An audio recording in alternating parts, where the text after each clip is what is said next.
wisata religi ke kuburan wali. Coba kasih paham Abang Tour dan Travel. Apakah ini projek menggiurkan? Sudah tak asing projek kuburan adalah projek yang gampang mendatangkan cuan. Bahkan sampai ada keyakinan, siapa yang ziarah 9 kali ke kuburan wali, sama saja haji 1 kali. Ini adalah dalil dari seorang kiai yang telah bekerja sama dengan travel wisata religi. Ingatlah Rasulullah SAW melarang seorang berpergian, mengkhususkan mengunjungi tempat ibadah mencari barokah, selain kepada 3 masjid, Masjidil Haram, Masjid Nabawi, dan Masjidil Aqsa. Hadis Bukhari dan Muslim. Bertakwalah kepada Allah dan jangan berdusta atas nama Rasulullah hingga membuat perkataan palsu yang disandarkan kepada Rasulullah. Siapa yang berdusta atas nama Rasulullah, maka hendaknya ia menyiapkan tempat di neraka, kata Rasulullah SAW dalam hadis Bukhari. Bagaimana pendapat abangku tentang wisata religi? Kali setor uangnya 5 karung. Ya, kalau 5 karung tuh mungkin kalau di Jawa cepet kaum muslimin ya. Karena banyak yang menziarahi. Ya, dari mana-mana datang ke Jawa untuk ya katanya berziarah ke makam wali. Ya, itu bisnis yang menjanjikan. Bisnis bagi yang punya kuburan, bisnis bagi yang punya jasa travel, ya, bisnis kiainya juga. Ngajak jamaahnya untuk ziarah ke makam-makam keramat itu kaum muslimin. Itu bisnis itu kaum muslimin. Selain bisnis itu juga pembodohan kaum muslimin, pembodohan kepada jamaahnya ya.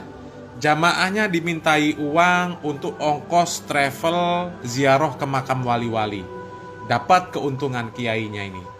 Ya, dapat keuntungan dari sisa bayar travel, ya bayar seluruh akomodasi jamaah yang diajak untuk tur ziarah wali itu ya. Dapat kiainya. Sampai di sana jamaahnya masukkan uang ke kotak-kotak infak itu. Ya.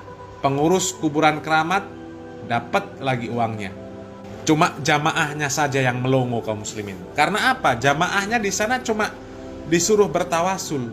Pokoknya minta apa-apa sama wali. Ya, di sana itu bertawasul, minta keberkahan.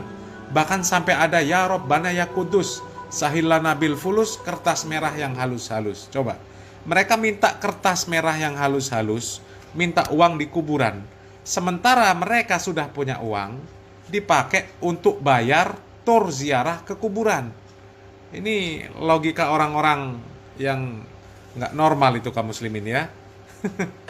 Ya Kudus sahilana bil fulus, kertas merah yang halus-halus, berkati Habib Ahmad bin Thalib Al-Atas. Ya Rabbana ya Kudus sahilana bil fulus, kertas merah yang halus-halus, berkati Habib Ahmad. Ini kaum muslimin ya. Ini apa enggak kebodohan yang nyata namanya kaum muslimin? Hah? Ini kan kebodohan yang nyata namanya. Apalagi kalau sampai melakukan tur ziarah ke makam wali-wali kaum muslimin. Mengeluarkan biaya yang tidak sedikit. Ya. Berjuta-juta untuk satu orang. Kalau pasangan suami istri. Coba kaum muslimin, apalagi punya anak. Ikut semua keluarganya. Berapa juta sudah dikeluarkan untuk mengunjungi makam-makam keramat. Ya. Padahal banyak juga makam keramatnya palsu. Syekh Jumadil Kubro banyak makamnya yang palsu. Ya, Syekh Maulana Maghribi banyak kuburannya yang palsu. Dan itu pun yang asli, entah yang mana. Yang asli ada atau tidak pun kita tidak tahu kaum muslimin. Hanya mengira-ngira saja. Hanya katanya itu kuburan Fulan bin Fulan. Kuburan wali Fulan, wali Fulan, wali Fulan. Didatangi, tur, mengeluarkan uang berjuta-juta. Tapi di kuburan mintanya rezeki lancar, minta banyak duit. Ente punya duit dipakai untuk keliling tur ziarah ke makam-makam yang katanya makam wali. Di sana minta-minta uang. Ini kan logika orang nggak waras namanya. Orang ziarah kubur itu tujuannya untuk mengingat kematian, untuk mendoakan ahli kubur, ya, mendoakan kaum muslimin yang sudah meninggal dunia. Bukan untuk minta-minta.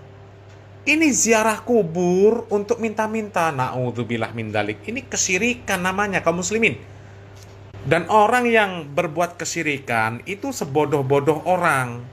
Dia meminta kepada orang yang sudah meninggal dunia. Padahal orang yang sudah meninggal dunia itu butuh kepada orang yang masih hidup. Sesoleh apapun orang, kalau sudah meninggal dunia, mereka butuh sama yang hidup. Ya, butuh diselenggarakan jenazahnya, butuh dimandikan, butuh dikafankan, butuh disolatkan, butuh didoakan. Ya, apakah mentang-mentang seseorang itu disebut wali, disebut kiai, disebut ajengan, disebut habib? Apakah kalau mereka sudah meninggal dunia, mereka bisa menolong diri mereka sendiri? Bisa mereka mandi sendiri, ya, pakai kafan sendiri, disolatkan sendiri, berangkat ke kuburan sendiri, mendoakan sendiri. Kalaupun sudah mati mau sedekah, sedekah sendiri. Apa bisa? Kan nggak bisa kaum muslimin. Mereka belum dikubur saja kaum muslimin. Mereka tidak bisa menolong diri mereka sendiri. Apalagi mereka sudah di dalam kuburan. Kok malah yang hidup minta tolong? Ini kan konyol namanya. Ini menunjukkan tauhidnya jeblok kaum muslimin. Na'udzubillah min dzalik. Makanya kita jadi seorang muslim itu harus cerdas. Jangan mudah dibohongi dengan orang-orang yang mengaku sebagai kiai, mengaku sebagai habib, yang tahu bahwa si fulan wali, si fulanah wali, kuburannya dibangun, ya dikasih kotak infak, jamaahnya disuruh menziarahi.